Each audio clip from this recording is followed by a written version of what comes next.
नमस्कार, मी सायली जोशी राजवाडे. आज मी तुमच्याशी गीत रामायण याविषयी बोलणार आहे. अगदी खरं सांगायचं तर मी जे लहानपणापासून संगीत शिकत होते त्यामध्ये मला रुची निर्माण करण्याचं काम गीत रामायणाने केलं. मी आणि माझ्यासारखेच माझ्या वयाचे मुलं मुली आमचा एक संच होता सांगलीला. आम्ही गीत रामायण गायचो. त्यातून मी म्हणेन की गाणं जे शिकतात त्यांना तर नक्कीच मदत होते.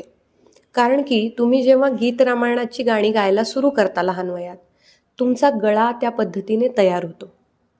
आणि दुसरं म्हणजे त्यामध्ये प्रभू श्रीरामांचं जे चरित्र आहे ते काव्य स्वरूपात ग दी माडगुळकर यांनी लिहिलंय आणि बाबूजींनी म्हणजेच सुधीर फडके यांनी त्याला चालबद्ध केलंय आणि गायलंय.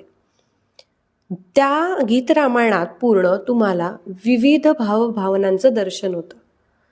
हल्ली बऱ्याच जणांना कॉन्व्हेंट स्कूलमध्ये शिकत असल्यामुळे किंवा घरामध्ये अवेलेबल नसल्यामुळे गीत रामायण माहिती नसतं.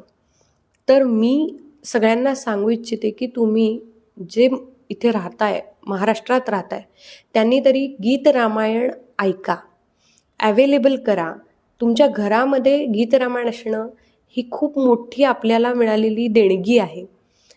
ते हल्ली वेगवेगळ्या म्युझिकल प्लॅटफॉर्मवर पण अवेलेबल आहे ऐकण्यासाठी आणि पुस्तक स्वरूपात सुद्धा आहे. पुस्तकामध्ये तुम्हाला एक एक कवितेची अशी काव्य स्वरूपात गदिमांनी लिहिलेली मिळतील.